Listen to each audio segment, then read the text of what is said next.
बिस्मिल्लाहिर्रहमानिर्रहीम। अस्सलाम वालेकुम नाज़रीन, मैं हूं सैयद अनवारुल हसन और आप देख रहे हैं प्रोग्राम सच के साथ live PTV news Islamabad studio से।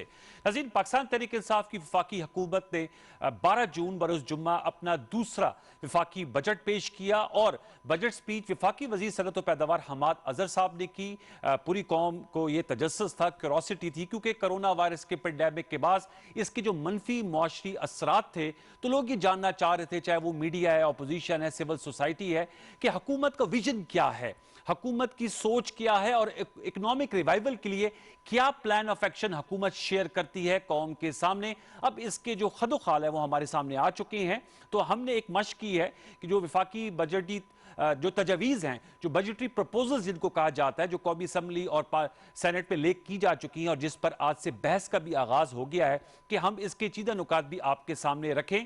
आज हमने देखा कि गर्मा गर्म बहस हुई, ख्वाजा आसिफ नून लीग की जानिब से उन्होंने तकरीर की और हुकूमती जो बजट है, हुकूमती विजन है, उस पर कड़ी तनकीद की, जिसका तुर्की बतुर्की जवाब दिया वफाकी वजीर मनसूबबंदी असद उमर साहब ने। और उन्होंने फैक्ट्स एंड फिगर्स के साथ बताया कि पहले 9 माह में, जो जाहिर बात है हुकूमत का ये कहना है कि मार्च में चूंकि हम लॉकडाउन की तरफ, स्मार्ट लॉकडाउन की तरफ जा चुके थे और इकोनॉमिक इसके रिपरकशंस, इसका जो फॉल आउट है, इसके जो मनफी असरात है वो भी आना शुरू हो गए थे, तो उससे पहले मुख्तलिफ फिगर्स बता रहे थे कि जिसमें बेहतरी की सूरत थी। बारकैफ हम आपके सामने कुछ फैक्ट्स एंड फिगर्स रखते हैं कि जो एक अहदाफ मुकर्रर किए गए हैं साल 2020-2021 के लिए, वो हुकूमत ने क्या रखे हैं। हमने एक स्लाइड्स भी आपके लिए बनाई है, हम अपनी वीडियो वॉल पे वो भी आपके साथ शेयर करेंगे। जो आइंदा माली साल है उसके बजट जो है, उसका आउटले 71 खरब 37 अरब रुपए का ये बजट है और इसमें कोई नया टैक्स नहीं लगाया गया।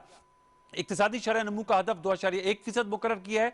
करंट अकाउंट खसारे का हदफ 4.4% मुकर्रर है, जबकि महंगाई की शरह का मुतवक्के हदफ 6.5% है। हुकूमत की कोशिश होगी कि इतनी जो है वो महंगाई हो, सिंगल डिजिट में आए। जबकि अगर आप थोड़ा सा आगे चले, ये हमने आपको बताया कि जो बजटरी आउटले है वो 71 खरब का है।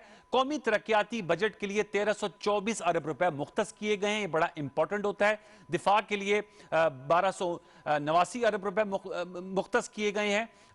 सूद की अदायगी के लिए 2946 अरब रुपए, 2946 अरब रुपए मुख्तस किए गए हैं। एफबीआर का जो टैक्स रेवेन्यू का हदफ है, ये बड़ा इंपॉर्टेंट होता है, 4963 अरब रुपए मुकर्रर किए गए हैं। काफी एम्बिशियस टारगेट है। पिछले साल भी 5500 अरब रखा था। एनएफसी के तहत सूबों को 2874 अरब रुपए मुंतकिल किए जाएंगे और ये जो शेयर है 57% उसके तहत जो है सूबों को जाएगा, बाकी सेंटर के पास ये रहता है। ये आपने देखा है कि 2874 अरब रुपए वहां पर मुंतकिल हो सूबों के लिए। थोड़ा सा और आगे अगर हम चले, एहसास प्रोग्राम जो सोशल वेलफेयर आउटले है 208 अरब रुपए, जबकि सब्सिडीज के लिए 209 अरब रुपए मुख्तस किए गए हैं। अशिया तोइश जिसमें सिगरेट आता है, सिगार, एनर्जी ड्रिंक्स है, इनकी कीमतों में इजाफा किया। जबकि दूसरी जानिब सरिया, सीमेंट, मोटरसाइकिल और मुकामी मोबाइल सस्ते किए, इन पे जो ड्यूटीज हैं उनकी शरह में कमी की गई है। आला तालीम के लिए 64 अरब रुपए, नया पाकिस्तान हाउसिंग अथॉरिटी के लिए 30 अरब रुपए मुख्तस किए गए। इक्तिसादी जोन के लिए 80 अरब रुपए और कामयाब जवान प्रोग्राम के लिए 2 अरब रुपए मुख्तस किए गए हैं। ये जो इंपॉर्टेंट हाईलाइट्स हैं फेडरल बजट की, वो हम आपके साथ शेयर करें। तवानाई और बिजली के लिए 80 अरब रुपए। करंट अकाउंट खसारे का हदफ हमने आपके साथ शेयर किया, 4.4% मुकर्रर है और ये आपके सामने आया है कि 37 अरब रुपए, 71 खरब 37 अरब, ये हमने पहले भी बताया। कोरोना की रोकथाम के लिए 70 अरब रुपए मुख्तस किए गए हैं, जबकि कैंसर और कोरोना जो टेस्टिंग किट्स हैं इन्हें टैक्स से मुस्तस्ना करार दिया है। आपके इल्म में है कि महंगा टेस्ट होता है, तो इसलिए कोरोना और जो कैंसर का टेस्ट है उस पे जो है टैक्स नहीं लागू होगा। ये हमने आपके साथ शेयर किया है और विफाकी बजट का ये आउटले। आज आप चलते चलते आपको बताते चले, फिर अपने मेहमानों की जानिब आएंगे कि पंजाब हुकूमत ने भी अपना सूबाई बजट जो है वो सामने रखा है। और चूंकि सबसे बड़ा सूबा है पंजाब के जो वजीर खजाना है हाशिम जमाल बख्श साहब, उन्होंने ये बजट पेश किया और तमाम SOPs को फॉलो किया गया। पंजाब असम्बली का अरकान भी मौजूद थे, उनकी कुछ चीज़ा नुकात भी आपके सामने रखते हैं। जी, पंजाब का जो बजट आया है वो आया है जनाब, माली साल 2020-2021 के लिए 22 खरब 40 अरब रुपए, 70 करोड़ रुपए से जायद का बजट पेश है। कोरोना रिलीफ के लिए 1 खरब 6 अरब रुपए मुख्तस हैं। तरक्याती मंसूबों के लिए 337 अरब रुपए मुख्तस है। गुर्बत मिटाओ प्रोग्राम के लिए 2 अरब रुपए मुख्तस हैं। टिड्डी दिल और दीगर कुदरती आफात से निपटने के लिए 4 अरब रुपए पंजाब हुकूमत ने मुख्तस किए हैं। ये हाईलाइट्स हैं जो पंजाब का बजट है। अगर हम थोड़ा सा और आगे चलें, हमने इस हवाले से भी महकमा जंगलात के लिए 8 अरब रुपए की खती रकम है। सेहत के लिए 284 अरब 20 करोड़ रुपए, शोबा तालीम के लिए 357 अरब रुपए, लाइफ स्टॉक और डेयरी डेवलपमेंट के लिए 13 अरब 30 करोड़ मुख्तस, सेफ सिटी अथॉरिटी के तहत रावलपिंडी मरकज के मंसूबे के लिए 9 अरब 23 करोड़ रुपए मुख्तस किए गए हैं। तो ये हमने आपके साथ व्यूअर सामने रखा है कि जो फेडरल गवर्नमेंट के बजट की चीदा नुकात है। और पंजाब, चूंकि हमारा न्यूज़ शो है, हमने आज पंजाब हुकूमत अपना बजटरी प्रपोजल सामने रखी है, वो भी हमने बताई। एक छोटा सा वक्फा लेते हैं, वक्फे के बाद आएंगे तो हमें सेनेटर मोहसिन अजीज़ पाकिस्तान तहरीक इंसाफ से ज्वाइन करेंगे। उनके बड़े मारूफ सेनेटर हैं, इकोनॉमी को समझते हैं। और खुर्रम दस्तगीर खान साहब मुशर्रफ नवाज के मरकजी रहनुमा है और फॉर्मर कॉमर्स मिनिस्टर हैं, डिफेंस मिनिस्टर भी रह चुके हैं, वो भी हमें ज्वाइन करेंगे। इनसे जानने की कोशिश करेंगे कि ये जो अहदाफ मुकर्रर किए गए इनका हसूल कहां तक मुमकिन है। सब कुछ एक वक्फे के बाद। एक वक्फा ले लीजिए।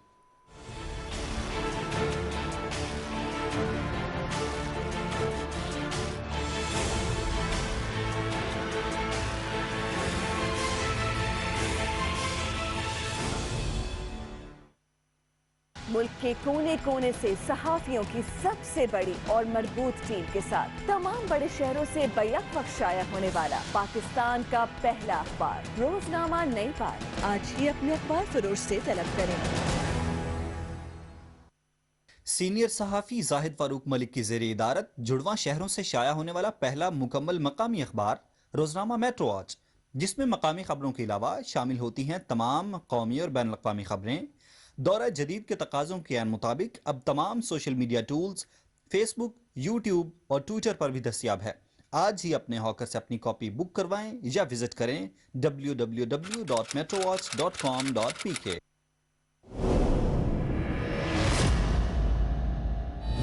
ईमान की ताकत जिसके दिल में मौजूद हो, वो चाहे किसी भी मुश्किल में घिर जाए, ईमान उसे हमेशा साबित कदम रखता है। जज्बात में आके रवाना तो हो गया है, लेकिन वापस आता भी है या नहीं? हम आ गए हैं भाई। बस अब बहुत हो चुका, अब तुम्हारी मनमानी नहीं चलेगी सुलेमान शाह। मैं तैयार हूँ उस्ताद आज़म, अपने भाइयों की तरह मुसलमानों के खिलाफ हाजिर हूँ। भाई को भाई का और बाप को बेटे का दुश्मन बना दूंगा। अब तुम्हें मुझसे कौन बचा सकता है? अल्लाह ही बचाएगा, और कौन?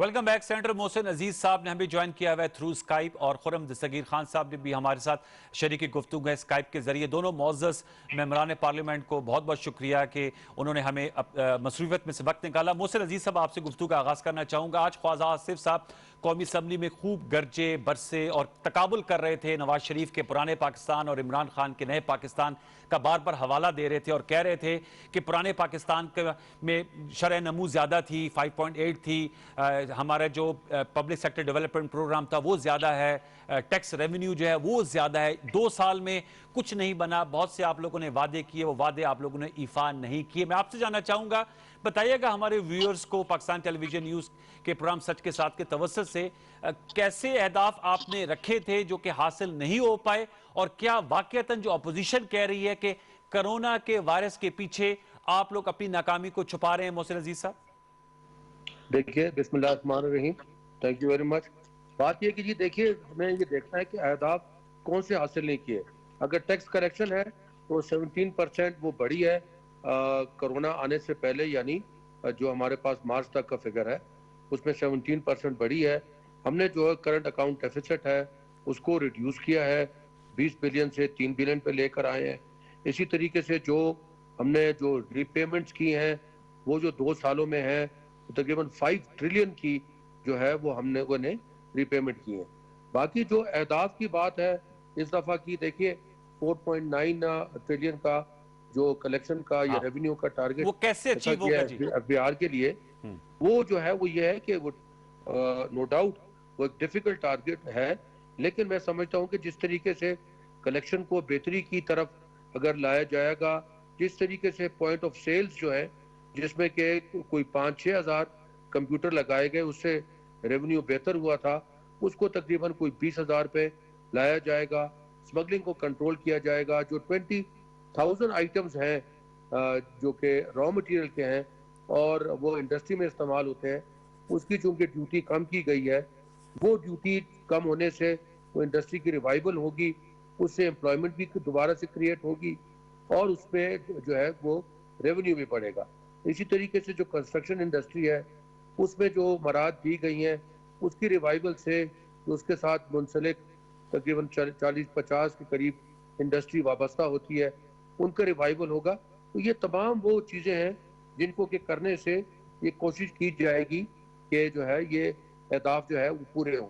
बहरहाल बात ये देखिए, क्या ऐसा तो नहीं हुआ कतरा कलामी की इजाजत पर मैं खुर्रम साहब के पास जाऊंगा। एक इतराज ये भी आ रहा है कि आप लोगों ने एक अबूरी बजट दिया है, आज ख्वाजा आसिफ साहब कह रहे थे, और आप दोबारा से आपको अपने जो अहदाफ है उनको दोबारा नजरसानी करनी पड़ेगी और एक और बजट भी सामने आएगा। आपने कहा ना अहदाफ पूरा नहीं हुआ, आपने 5,500 अरब रुपए का रखा था टैक्स रेवेन्यू का, उसको कम करके 4,800 पे आए, फिर 3,900 अरब पे आए और उसमें भी 700 अरब रुपए पूरा नहीं हो पाया। देखिए वो तो यही आपको अर्ज कर रहा था कि उससे जो कोरोना आने से पहले जो अहदाफ थे, वो जो टैक्स कलेक्शन है वो पहले से बेहतर हुआ था, वो जो हमारे हालात थे वो पहले से बेहतर हो रहे थे। जो एग्रीकल्चर सेक्टर है वो हमारा जो है वो बढ़ गया था।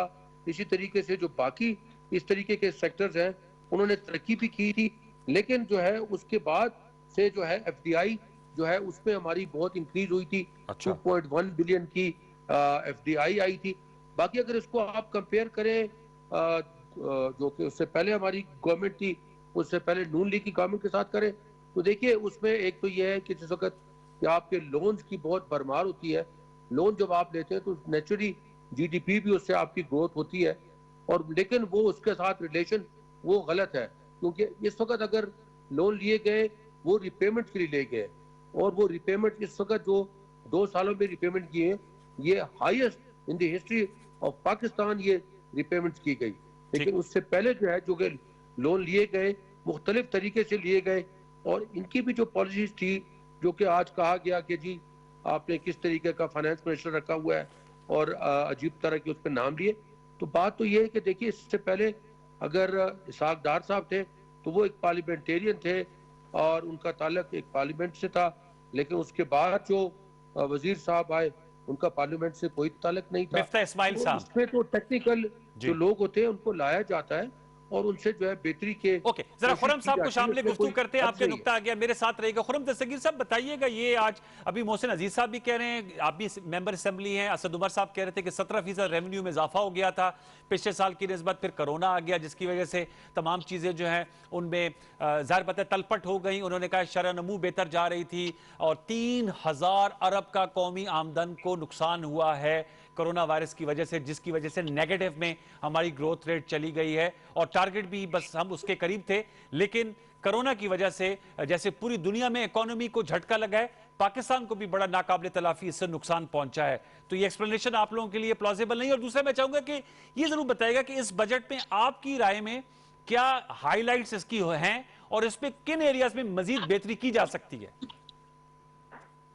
शुक्रिया अनवर साहब। ये तो एक गरीब रुलाओ, IMF मनाओ, माफिया हसाओ, टंग टपाओ बजट है। क्योंकि पहली बात, मैं मुंतखब नुमाइंदा हूँ, हमारे जो शहरी हैं पाकिस्तान के, वो हुकूमत की पॉलिसीज को जज करते हैं कि महंगाई कितनी है, और खास तौर पे इस हुकूमत ने कोरोना आने से पहले पाकिस्तान की तारीख की रिकॉर्ड 24% फूड इन्फ्लेशन जनवरी 2020 में हुई थी।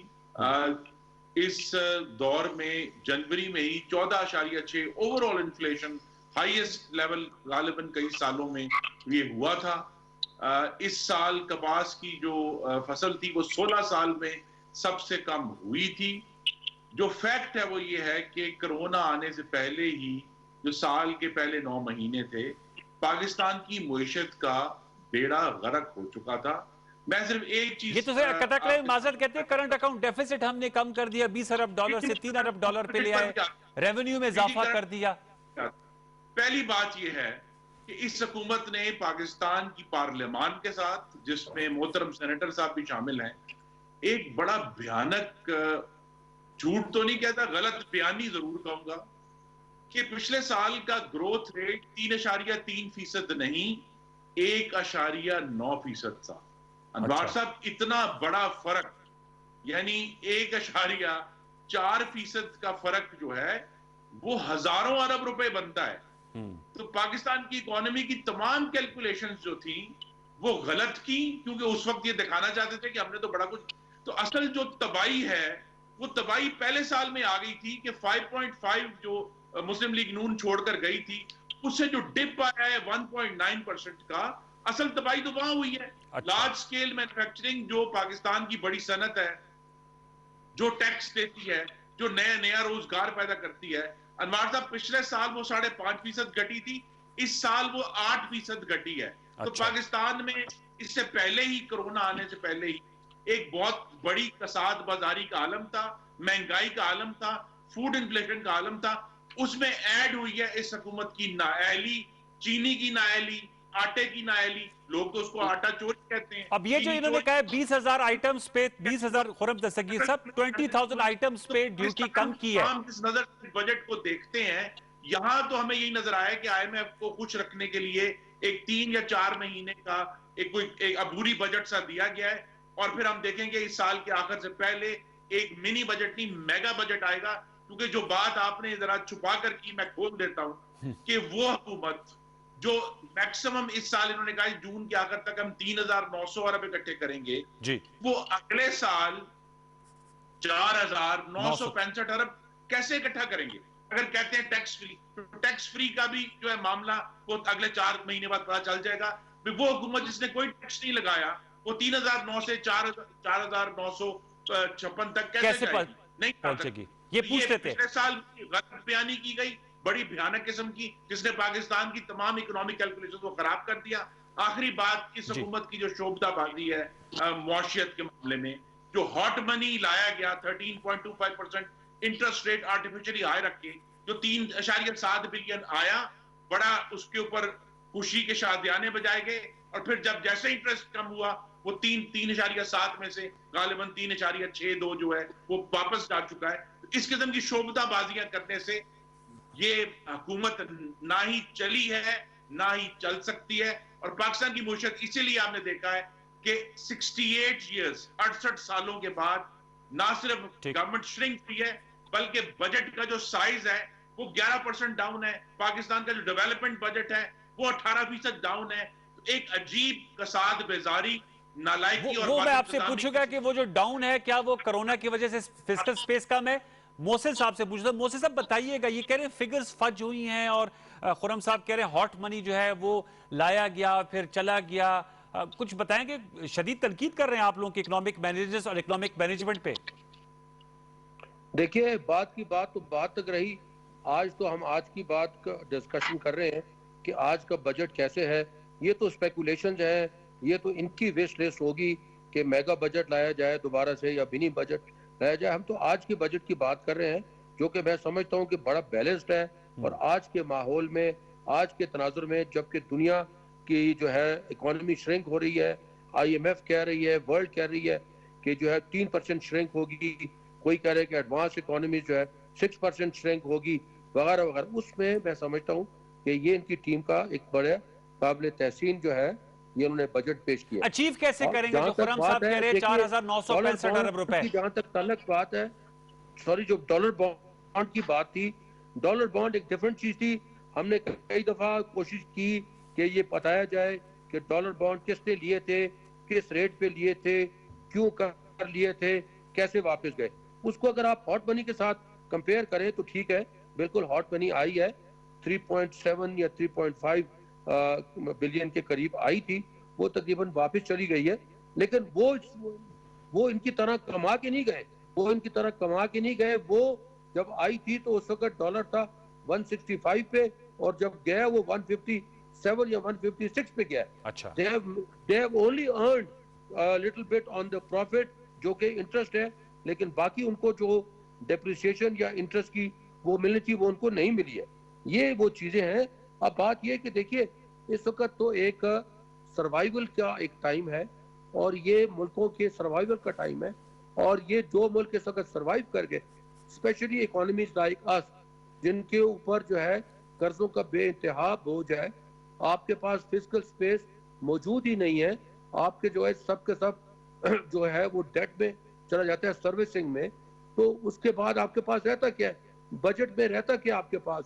एक चीज आपका जो है रिटर्न हो गया। ये बताएगा मोहसिन साहब, ये बताएगा, खुरम साहब कह रहे हैं, मोहसिन साहब ये बताइएगा। तीसरा आपका जो है मेरी अगर आप आवाज सुन पाए, हो गया, आपके पास रहता क्या है पीछे? जी जी, आप कह रहे हैं आपका रहता क्या, ये मुझे बताइएगा कि जो आप लोगों ने वो कह रहे हैं कि 4,965 अरब रुपए का टारगेट रखा है, उसको कैसे अचीव किया जाएगा? पिछला नहीं हो सका। आप खुद कह रहे हैं कि जो शरह नमू है वो नेगेटिव में जा रही है, और 2.1% आप लोगों की जो है वो हदफ है कि हम ग्रोथ रेट यहाँ पर ले आएंगे। पब्लिक सेक्टर डेवलपमेंट प्रोग्राम जो है वो इंजन ऑफ ग्रोथ होता है। खुरम साहब आपके सामने कह रहे हैं कि उसमें कमी वाकया हुई है। कैसे आप इकोनॉमिक रिवाइवल को जन्म देंगे, ये सवाल है मेरा। देखिए मेरा उसका पहले भी मैं जवाब दे चुका हूँ कि उसमें कोशिश तो एक तरफ तो ये की जाएगी कि हमारा जिस तरह सिविल ब्यूरोक्रेसी का और उसके अखराजात है उनको कम किया जाए, लेकिन वो उसकी बात है आप जो पूछ रहे हैं वो उससे डिफरेंट है। कि अब बात ये जो मैंने आपको बताया कि इंडस्ट्रियल जो रिवाइवल है वो हम कोशिश की जा रही है कि उसकी वो उससे जो है बेहतरी लाई जाए, उससे कलेक्शन बेहतर की जाए। इसी तरीके से जो नॉन टैक्स पेयर है वो उनको टैक्स के नेक्ट में लाया जाए। जिस तरीके से मैंने कहा कि ये जो है हम वो जो कंप्यूटर्स हैं पॉइंट ऑफ सेल्स में उनको 3 गुना बल्कि 2.5 गुना तकरीबन बढ़ाएंगे। कंप्यूटर्स का रिटेल शॉप्स की बात कर रहे हैं आप? वो रेवेन्यू रिकॉर्ड किए जाएं। सॉरी जी, आप कंप्यूटर्स की कहां नस्ब होने की बात कर रहे हैं, रिटेल शॉप्स की बात कर रहे हैं? जी जी, जो पॉइंट ऑफ सेल जो कि बड़े ये करियाने की परचून की जो दुकानें होती हैं। नहीं जी, बड़े बड़े जो होलसेलर्स हैं, बड़े जो लोग हैं जो कि 1000 फुट से ऊपर की दुकान है, जो मॉल्स हैं, उनके मतलब बात करें जहां से कि टैक्स बिल्कुल कलेक्ट ही नहीं हो रहा था। वो जो है उसको बिल उसके बाद जो डॉक्यूमेंटेशन को ठीक करने के लिए जो 50,000 की शर्त है उसको बढ़ा के लाख रुपए किया जा रहा है ताकि वो भी डॉक्यूमेंटेशन आए। और उसके अलावा जो 3-4 बातें की थी जो कि पहले हमने अर्ज भी की थी और वो नहीं हुई और इस दफा की जाएंगी, वो यही है कि जो लोग जिनके पास बड़ी गाड़ी है, जिनके पास बड़ा बंगला है, जिनका फॉरेन ट्रेवल है, जिनके ये सर्विसेज के बिल, उनको टैक्स नेट में लाएंगे, उनको टैक्स नेट में लाने की कोशिश ये आप लोग आज़म है। खुरम दस्तगीर साहब के पास जाएंगे। खुरम साहब ये बताएगा, इकोनॉमिक सर्वाइवल की बात कर रहे हैं सेनेटर मोहसिन अजीज साहब, अगर आपके पास इस वक्त हुकूमत होती तो आपके पास यही फैक्ट्स एंड फिगर्स होते और कोरोना वायरस की वजह से जो ग्रोथ रेट है या जो जॉबलेसनेस है उसमें इजाफा हुआ है और ज़ाहिर बात है लोगों में खौफ और राज पाया जाता है, मार्केट में जो है वो एक फियर फैक्टर है।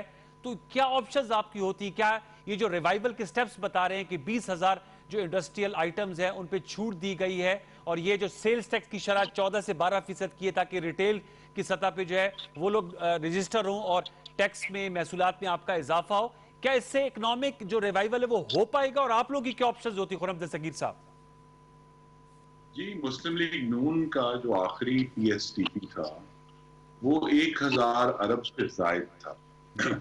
अभी भी जरूरत ये थी कि जिस भी तरह मुमकिन हो एक massive public sector development programme शुरू किया जाए जिससे जो है इस पे बहुत प्रपोजल्स हैं, उसमें सड़कें भी हैं, उसमें पानी के प्रोजेक्ट भी हैं, उसमें जो नहरों की जो उनको पक्का किया जाता है, लाइनिंग की जाती है, वो भी है।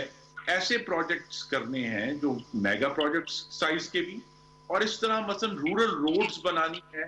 जो लेबर इंटेंसिव प्रोजेक्ट्स जो हैं वो हमारी गवर्नमेंट लेकर आती जिसमें फौरी तौर पर लेबर जो है वो एम्प्लॉय हो, लोगों के रोजगार चले और वो आगे। लेकिन इस गवर्नमेंट ने चूंकि हमेशा से एक एंटी इंफ्रास्ट्रक्चर इनका रहा है कि जी सड़कें क्यों बनाते हैं, मेट्रो क्यों बनाते हैं, पोर्ट क्यों बनाते हैं, इसकी वजह से ये इस काबिल नहीं है कि इस बात पर सोच भी सके कि भाई हमने आगे कैसे जाना है। और जो सेनेटर साहब ने बात की मैं उसको एक्सेप्ट कर लेता हूं कि जी इन्होंने 5,000 अरब की पेमेंट की हैं, लेकिन अनवार साहब ने कर्जा तो 13,000 अरब लिया है। तो अगर उसमें से 5,000 अरब रीपेमेंट्स के लिए इस्तेमाल हुआ है, चले हम 300 अरब और डीवैल्यूएशन के लिए डाल लेते हैं, लेकिन वो जो 6,000 अरब रुपया है वो किधर गया है? क्योंकि इस गवर्नमेंट के 2 साल में अगर आप पाकिस्तान के अवाम से पूछेंगे तो पूरे मुल्क में एक ईंट भी नई लगी हुई हमें नजर नहीं आई कि कोई भी बड़ा प्रोजेक्ट हुआ हो। इस गवर्नमेंट का जो डेवलपमेंट विजन है, जब तक ये डेवलपमेंट को as an engine for revival, as an engine for stimulus इस्तेमाल नहीं करेंगे। बड़ी अच्छी बात है रॉ मटेरियल की इन्होंने प्राइसेस कम की हैं, वो खुशाइंद है, लेकिन जो असल बात है, असल तो लोगों की एम्प्लॉयमेंट है और उनकी जेबों में वो जो वेज और सैलरी जाएगी वो होगी। उसके ऊपर गवर्नमेंट ने कोई विजन नहीं दिया।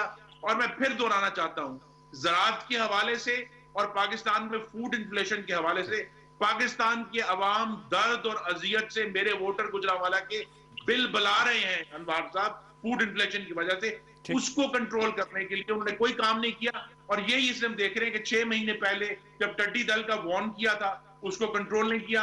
अभी जो अगले साल जो बिल्कुल ही समझ ना आने वाली फिगर है कि जी प्लस 2.1% ग्रो करेंगे, ग्रो नहीं कर सकते क्योंकि पाकिस्तान की तमाम मेजर क्रॉप्स, और अगर कोई कसर रह गई थी तो फ्रूट के ऊपर वो चमगादड़ें आ गई हैं। तो पाकिस्तान मेजर एग्रीकल्चर क्रॉप्स जो है दे आर इन ट्रबल। तो अगला साल जो है वो इस एग्रीकल्चर के हवाले से भी बड़ा टफ आएगा। लार्ज स्केल मैन्युफैक्चरिंग मैंने आपको बताया पिछले साल 5.5 डाउन थी, इस साल 8% डाउन है।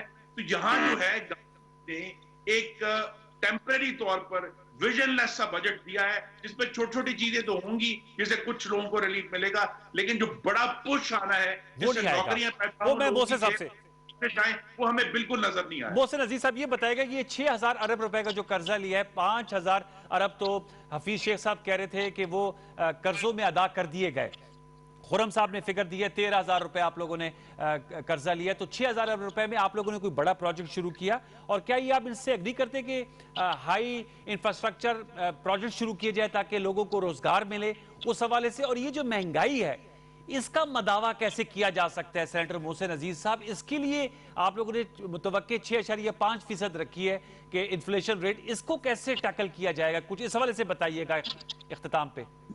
देखिए, चूंकि डॉलर को पहले जो है सही सतह पे नहीं रखा गया था, फिर जब डार साहब तशरीफ ले गए तो मिफ्ता साहब के भी 6-7 महीनों के अंदर या 8 महीनों के अंदर ये जो है तकरीबन 20% वो ऊपर चला गया था। उसके बाद जब इंटरिम गवर्नमेंट आई उसके दौरान भी फिर वो दोबारा बढ़ा, फिर हमारे आने के वक्त भी बढ़ा, लेकिन वो फिर बहुत ज्यादा ऊपर चला गया था, 170 रुपए तक चला गया था, जो कि फिर डाउन होकर फिर तकरीबन 155 पे आज का तकरीबन 160 की रेंज पे।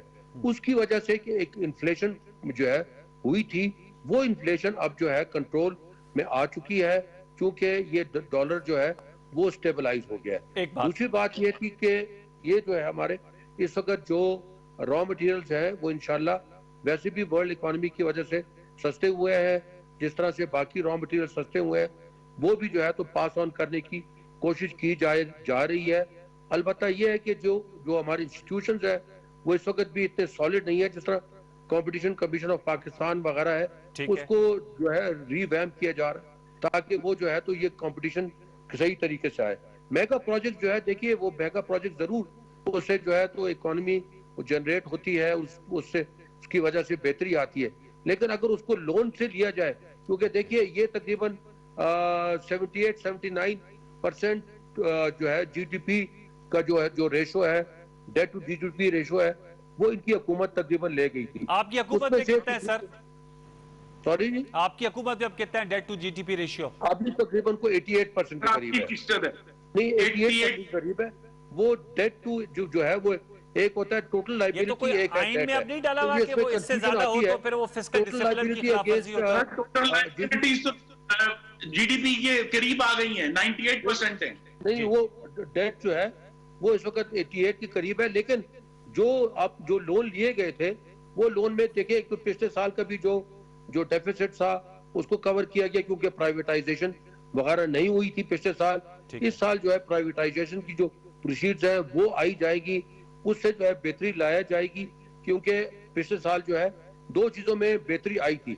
एक कलेक्शन जो है वो बेहतर हुई थी, दूसरी जो चीज थी वो ये FDI बेहतर हुई थी, तीसरी जो थी वो जो हमारे रेमिटेंसेस थे वो बेहतर है। लेकिन रेमिटेंसेस इस साल जो है उसकी एक्सपेक्टेशन नहीं की जा सकती, उसको हम नहीं एक्सपेक्ट कर सकते कि उसको हम रेमिटेंसेस आएगी, कोरोना की वजह से पाकिस्तानी तरह पैसा नहीं भेजेंगे ना।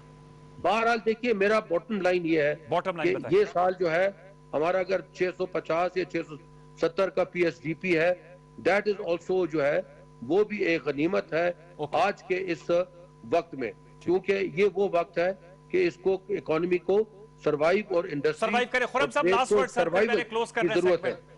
खुरम जैसे साहब लास्ट वर्ड सर, 650 बिलियन जो है वो कह रहे हैं गनीमत है। मेरी गुजारिश है कि जिस तरह कोरोना में ये नाकाम हुए, इन्होंने एक्सपर्ट्स की बात नहीं सुनी।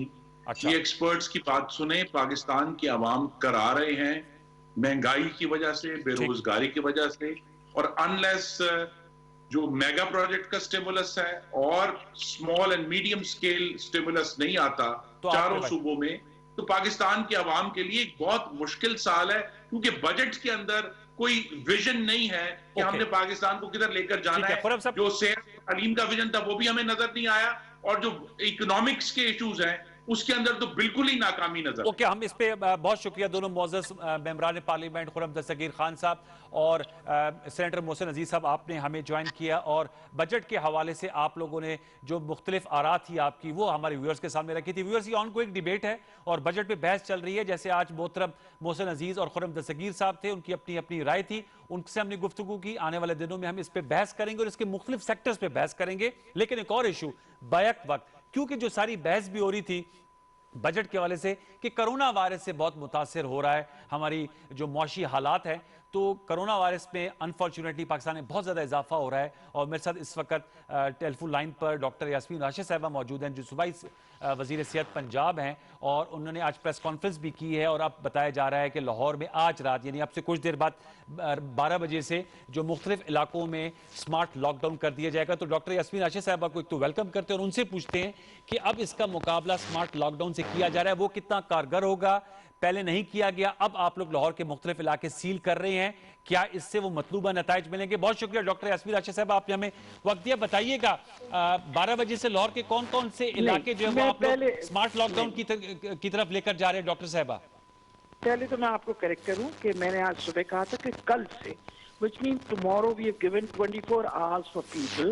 हमने उनको टाइम दिया है कि वो अपने जो काम वाम संभालना है वो संभाल लें, और कल रात 12 बजे से हम बंद कर देंगे। I stand corrected. जी। और दूसरी इम्पोर्टेंट ये चीज़ है कि उसके अंदर जो हम इस वक्त इलाके बंद कर रहे हैं वो इलाके हैं जहाँ कंसंट्रेशन इसका वायरस का ज़्यादा हो गया, नंबर ऑफ केसेस ज़्यादा रिपोर्ट हुए, ताकि ये वायरल ट्रांसमिशन जो है इसके अंदर थोड़ा सा ब्रेक लेके आए। इसके अंदर इलाके जो हैं वो शादरा का इलाका है, फिर इसके बाद वॉल्ड सिटी है, हरबंसपुरा है, फिर इसमें शादबाग है, फिर इसमें मिस्टर टाउन है, इकबाल टाउन है, फिर कुछ इलाका जो है ये इधर DHA और इसके हैं छावनी के।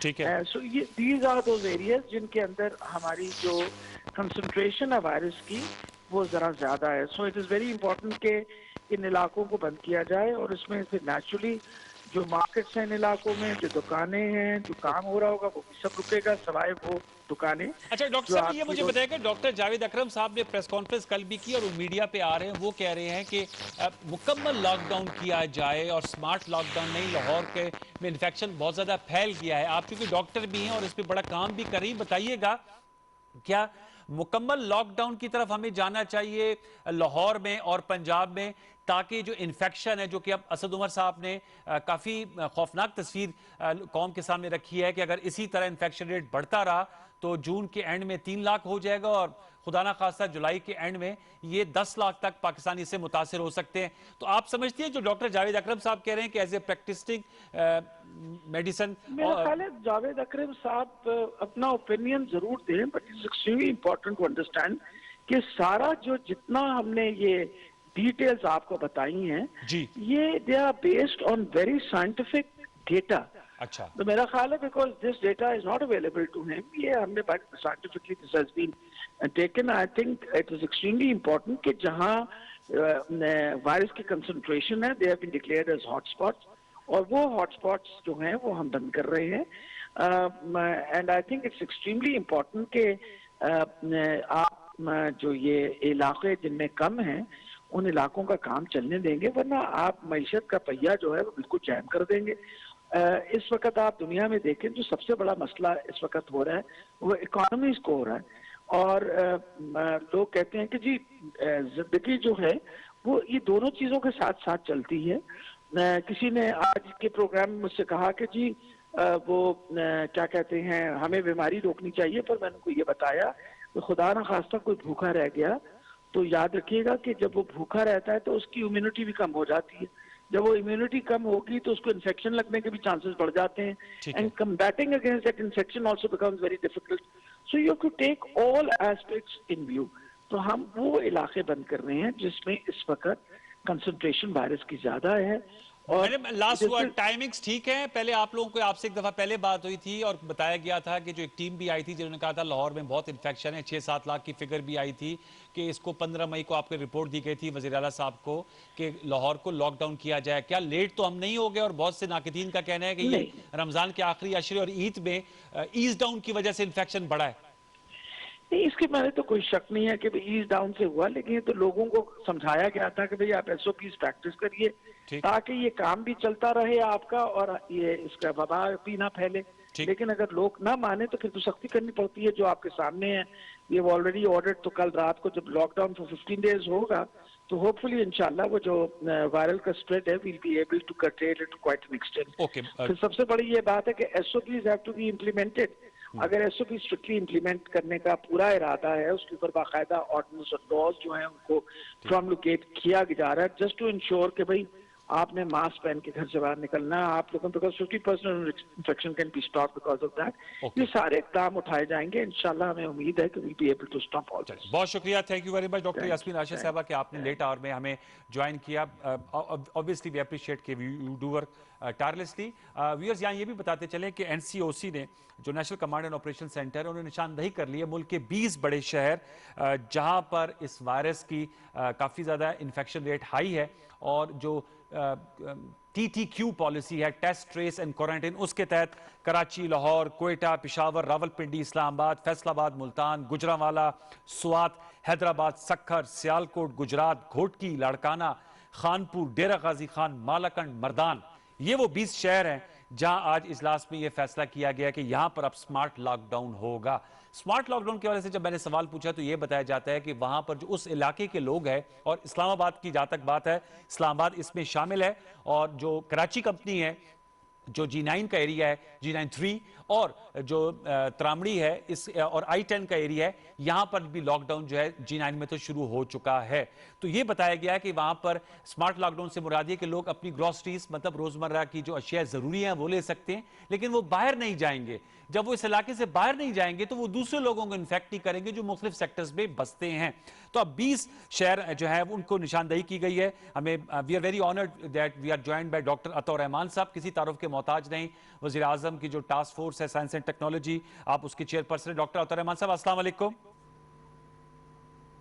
जी वालेकुम सलाम। बहुत बहुत नवाजिश, आपने वक्त निकाला। डॉक्टर साहब बताइएगा, 20 शहरों की निशानदही हो चुकी है और मैंने शहरों के नाम भी अपने व्यूअर्स को बता दिया। आप समझते हैं टाइम ठीक है, हम लेट तो नहीं हो गए, और क्या जो इन्फेक्शन की इतनी बढ़ोतरी हो चुकी है, 1,44,000 के से ज्यादा लोग जो है इससे इन्फेक्ट हो चुके हैं, ये सही इकदाम है और इससे इन्फेक्शन को कंट्रोल करने में मदद मिलेगी? क्योंकि बहुत खौफनाक फिगर्स आ रही हैं। असद उमर साहब कह रहे 3 लाख हो जाएगा जून के एंड में, और खुदा ना खास्ता एसओपीज पे ना अमल किया तो 10 लाख भी हो सकता है जुलाई के एंड में। अतौर रहमान साहब। जी बिस्मिल्लाहिर्रहमानिर्रहीम। दरअसल इंपीरियल कॉलेज लंदन का एक सेंटर है इन्फेक्शियस डिजीजेस का, जी, उन्होंने एक अपने वेबसाइट पे आप जाके देख सकते हैं उसका covidsim.org covidsim.org। वो ये प्रिडिक्ट कर रहे हैं, यानी इंपीरियल कॉलेज लंदन दुनिया की टॉप यूनिवर्सिटीज में शुमार होता है ये इदारा, वो ये प्रिडिक्ट कर रहे हैं पाकिस्तान अगर आप डालें कि अगले महीने के आखिर में 80,000 अमवात रोजाना होंगी। 80,000 अमवात, और जनवरी तक 22 लाख अमवात हो चुकेंगी। 26 जनवरी तक 22 लाख अमवात हो चुकेंगी पाकिस्तान में, ये उनका प्रेडिक्शन है। ये तो है नहीं कि क़यामत का एक यहाँ पे दिखाई दे रही है कि जो सूरत हाल बनने वाली है, अगर उसको आप कहें कि 90% गलत है, उसका 10% भी मान लें कि 80,000 अमवात नहीं 8,000 अमवात रोजाना हो, तो भी क़यामत का समा होगा। ये तो बहुत हालात ख़राब हो चुके हैं और ये हुकूमत जो कर रही है ये बिल्कुल सही कर रही है, जो लॉकडाउन की बात कर रही है, लेकिन इनको 600 हॉटस्पॉट्स हैं मुल्क में या 700 हॉटस्पॉट्स हैं, कुछ 20 शहरों में हैं, कुछ इनके अलावा हैं। अच्छा। उन हॉटस्पॉट्स में आर्मी और रेंजर्स को बुला के सख्ती से लॉकडाउन फौरी तौर पे करना चाहिए, इससे पहले कि ये क़यामत का समा जो मैं बयान कर रहा हूँ, जो कि बैनुल अक़वामी लेवल के ऊपर जो वेबसाइट में ये मौजूद हैं, जो फिगर्स जो वो प्रिडिक्ट कर रहे हैं मुख्तलिफ ममालिक के लिए, जो पाकिस्तान में शामिल है, तो पाकिस्तान में जो है वो 1,30,00,000 अफराद वो कह रहे हैं कि मुब्तला हो जाएंगे इस बीमारी में और 22 लाख अफराद की अमवात होगी जनवरी, अगले साल जनवरी तक, और जुलाई के आखिर में रोजाना 70-80 हजार अमवात हो सकती हैं। डॉक्टर साहब, इसकी क्या वजह है? ये इतनी एक्सपोनेंशियल ग्रोथ क्यों प्रेडिक्ट की है इंपीरियल कॉलेज लंदन ने? बताएंगे इसकी क्या वजह है कि इतने खौफनाक उनकी प्रेडिक्शंस हैं? बाकी ममालिक में तो फ्लैटन हो गया कर्व और वहां पर अमेरिका में भी 1 लाख से ज्यादा अमवात हुई हैं, तो पाकिस्तान के बारे में इतनी खौफनाक किस्म की प्रेडिक्शंस क्यों हैं उनकी? बात यह है कि वहां हमारे यहाँ फ्लैटन नहीं हुआ ना, कर्व बहुत तेजी से बढ़ता जा रहा है। दूसरे, अगर 22 करोड़ अफराद हैं आपकी, जो इतना बड़ी आबादी है, तो 22 लाख अमवात भी जो है वो 1% है। 22 करोड़ का 1% अमवात होंगी, ये वो कह रहे हैं। मैं कह रहा हूँ 1% नहीं, 0.1% भी हो, 2 लाख भी अमवात हो, तो बहुत बड़ी ये तादाद हो जाती है। और इसके लिए हमारे पास इस वक्त कोई चारा नहीं है, बल्कि बहुत सख्ती करें कि लोग मास्क पहने, किसी को मास्क पहने हुए बाहर ना निकलने दें। और वो जो इलाके हैं जहां पर ये है, मैं इस बात से एग्री नहीं करता कि पूरे मुल्क को आप लॉकडाउन कर दें, प्रैक्टिकली पॉसिबल नहीं है। और जो इकोनॉमिक आर्ग्यूमेंट है प्राइम मिनिस्टर का और हुकूमत का, वो बिल्कुल सही है, लेकिन ये जरूर कर सकते हैं कि ये 600-700 हॉटस्पॉट्स को आर्मी और रेंजर्स बुला के वहां पे सख्ती से लॉकडाउन करें, ताकि इसको फैलने से रोकें। और ये बिल्कुल तो नहीं रुकेगा, लेकिन इसकी जो पीक आएगी वो जरा देर में आएगी और उसकी वजह से कंट्रोलेबल होगा। वरना एक साथ अगर पीक आ जाती है और एक साथ आपके हॉस्पिटल्स ऑलरेडी बहुत फ्लड हो चुके हैं, तो आपके पास कोई जगह नहीं रहेगी इनको अकोमोडेट करने में। अमवात की शरह भी जो बताई जा रही है यहाँ के 80 इंतकाल कर गए, 100 इंतकाल कर गए, ये गलत है मेरे हिसाब से, क्योंकि ये जो वायरस है ये सिर्फ रेस्पिरेटरी डिजीज कॉज नहीं करता। यहाँ आम गलत फहमी है कि भाई ये रेस्पिरेटरी डिजीज होती है, वेंटिलेटर वगैरह दे दें, ऑक्सीजन दे दें, ये गलत है। इसमें से अक्सर अमवात जो हो रही हैं इस वक्त, वो हो रही हैं हार्ट अटैक से, किडनी फेलियर से, थ्रोम्बोसिस की वजह से, स्ट्रोक से, और ये अमवात काउंट ही नहीं की जा रही, लेकिन वो वायरस की वजह से हैं। क्योंकि जो लेटेस्ट रिसर्चेस हैं उससे पता चला है कि ये वायरस जो है ये जिस्म के हर हिस्से पे अटैक करता है और बहुत सारे दूसरे आज़ा जो हैं उनमें नुकसान पहुंचाता है। और ये जो अमवात हो रही हैं इस वक्त हार्ट फेलियर से और दूसरे, उनको काउंट नहीं किया जा रहा। तो आपकी जो शरह आ रही है सामने अमवात की 80-100, वो उसके बजाय गालिबन इस वक्त 400, 500, 600 अमवात हो रही हो कि हम अभी तक उसको काउंट नहीं कर रहे। ये जो है आसानी से अगले 2 महीने में जिस रफ्तार से ये फैल रहा है, ये 5-10 गुना बढ़ सकती हैं। अच्छा तो डॉक्टर साहब, ज्यादा इस वक्त हमें इस वक्त जी आपने बिल्कुल सही कहा कि हमें इस वक्त हुकूमत को चाहिए कि वो जो ये हॉटस्पॉट्स आपने बताए, 20 शहर भी आउटलाइन किए, वो हमने शेयर भी किए, वहां पर आर्मी और रेंजर्स के जरिए एक लॉकडाउन करे, पूरा मुल्क नहीं बंद किया जा सकता। सोशल डिस्टेंसिंग है और मास्क, यही इसका इलाज है। कोई इलाज भी अभी तक ब्रेक थ्रू नहीं हो सका। डॉक्टर अता रहमान साहब, प्लाज्मा थेरेपी की बात, कई अद्वियात सामने आ रही हैं। ये पता चल रहा है कि जो बहुत सी अमवात हो रही हैं वो खुद इंसान के जिस्म के दिफाई निज़ाम की ओवर एक्टिविटी से हो रहा है, कि जो रिएक्शन करता है जब जिस्म, तो साइटोकाइन स्टॉर्म कहलाता है, एक तूफान आता है अंदर साइटोकाइंस का, और एक इंटरलूकिन 6 उनमें से एक है, तो वो ज़्यादा ओवर रिलीज होती है, उसकी वजह से भी अमवात हो रही हैं। तो इसकी तो ऐसे ड्रग्स अब दरियाफ्त हो रहे हैं जो इसको रोकते हैं। जो एक्टमरा का इंजेक्शन आप देख रहे थे कि गायब हो गया मार्केट से क्योंकि उसकी बहुत डिमांड थी, वो जो है क्या करता है, वो इंटरलूकिन 6 को रोकता है, जो जिस्म का जो दिफाई निज़ाम की ओवर रिएक्टिविटी है उसको रोकता है। तो इस तरह और भी अद्वियात अब दरियाफ्त होती जा रही हैं, तो महीना 2 महीने के अंदर कई अद्वियात आपके सामने आ जाएंगी जिससे इसको काफ़ी हद तक कंट्रोल किया जाएगा। मेरे ख्याल से प्लाज्मा का जो मामला है, कॉन्वलेसेंट प्लाज्मा, वो उसको बाकायदा ऑर्गेनाइज तरीके से कलेक्शन करना चाहिए। और मेरा तो सजेशन हुकूमत से ये है कि आप जो भी, अब क्योंकि ये फ्री में टेस्ट कर रहे हैं, आप 30,000 टेस्ट रोजाना फ्री में कर रहे हैं, तो उसमें एक शर्त लगा दें कि फ्री में हम जरूर टेस्ट करेंगे, लेकिन आपको फिर एक रिटन कमिटमेंट करनी होगी कि जब आप ठीक हो जाएंगे महीना भर बाद, तो आपको अपना प्लाज्मा डोनेट करना पड़ेगा। तो 30,000 में से अगर 10,000 भी आप डोनेशन ले लेते हैं तो रोजाना 10,000 बॉटल्स प्लाज्मा की आपको मिलनी शुरू हो जाएंगी। तो जो प्लाज्मा जो है ये उतना ही मुफीद है जितना वेंटिलेटर मुफीद होता है, या उससे कुछ बेहतर मुफीद है। हालांकि एक्सपेरिमेंटल तौर पे इस्तेमाल हो रहा है, लेकिन फिर भी we must have an organised system कि प्लाज्मा बैंक्स कायम किए जाएं हर शहर में, और ये तरीक़ाकार जो मैंने सजेस्ट किया है उस तरीक़ाकार के तहत फ्री आप टेस्ट सिर्फ उस सूरत में करें जब ये इस तरह की रिटर्न कमिटमेंट्स हो डोनेशन की, प्लाज्मा की। और प्लाज्मा कुछ नहीं होता, उसका खाली थोड़ा सा खून निकालना होता है, वो खून भी नहीं निकालते, उसके खून वो वापस डाल दिया जाता है उसी आदमी के अंदर, सिर्फ जो लिक्विड है जिसके अंदर एंटीबॉडीज वगैरह हैं वो ले लेते हैं। तो बहुत आसान तरीका है, कोई 10-15 मिनट में लगते हैं इसमें, और आपको कोई वीकनेस नहीं होती है, 2 हफ्ते बाद आप दोबारा प्लाज्मा दे सकते हैं। तो ये एक जो कॉन्वलेसेंट प्लाज्मा की तरफ हमें फौरी तरफ बड़े पैमाने के ऊपर प्लाज्मा बैंक्स बना के जाना चाहिए। तीसरे जो बड़े बूढ़े लोग हैं उनसे दूर रहना चाहिए। आपके जो वालिदैन हैं, आपके जो दादा दादी नाना नानी हैं, उनके बिल्कुल करीब ना जाएं, जो नौजवान लोग हैं या बच्चे हैं, क्योंकि सबसे ज़्यादा ससेप्टेबल, सबसे ज़्यादा जो रिस्क है ज़िंदगी का वो उनको है। और इसमें जो डिस्टेंस है वो बहुत ज़्यादा रखें, और फिर एहतियात करें, हर तरीके से एहतियात करें, जिसमें ख़ास तौर पे नोटों को जो हैंडल कर रहे हैं या पैकेट्स को जो हैंडल कर रहे हैं उसको फ़ौरन फिर अपना साफ़ करें अपने हाथ उसके बाद, क्योंकि वो फिर आसानी से वो फैल सकता है। इस तरह की छोटी छोटी चीज़ें, इनको एहतियात करें। अगले 2-3 महीने अल्लाह रहम करे, जो मैंने कहा कि ये जो इंटरनेशनल प्रेडिक्शंस आ रही हैं पाकिस्तान के बारे में, उसकी वजह एक तो ये है कि हमारे यहाँ लॉकडाउन जो है थ्योरेटिकल हो रहा है, प्रैक्टिकल लॉकडाउन नहीं हो पाया हमारे यहाँ, क्योंकि लोग तैयार ही नहीं हैं। ये हमारे तालीमी निज़ाम का बहुत बड़ा फेलियर है पाकिस्तान का पिछले 30-40 साल में, कि हम ऐसे लोग हैं जिनमें शऊर ही नहीं है, वो जो है वो मानते ही नहीं है कि कोरोना वायरस ही कुछ किस्म की चीज़ है। तो ये अमवात हो रही हैं, तो ये हमारी इसकी रिस्पॉन्सिबिलिटी उन हुकूमतों के ऊपर है जिन्होंने ये लोग तैयार किए हैं, जिन्होंने ये स्कूल तैयार किए हैं, कॉलेजेस तैयार किए हैं, यूनिवर्सिटी तैयार किए हैं, जहाँ लोगों का दिमाग ये है कि वो मानते ही नहीं है कि कोरोना वायरस भी कोई चीज़ होती है। तो ये बुनियादी तौर पे आपको अपने आवाम के जो सोचने का अंदाज है वो भी बदलना पड़ेगा। और 2 लफ्ज़ इजाज़त दें, जो आप बजट की बात कर रहे थे उसमें कह दूं कि आज का ज़माना इल्म का ज़माना है। 330 अरब डॉलर की एक्सपोर्ट सिंगापुर की, सिर्फ 55 लाख आबादी, आप 25 अरब डॉलर पे फंसे हुए हैं पिछले 10-15 साल से। क्या वजह? क्योंकि आप ये नहीं समझ पाए कि इस कौम की असल दौलत जो है वो आपकी अफरादी क़ुव्वत है।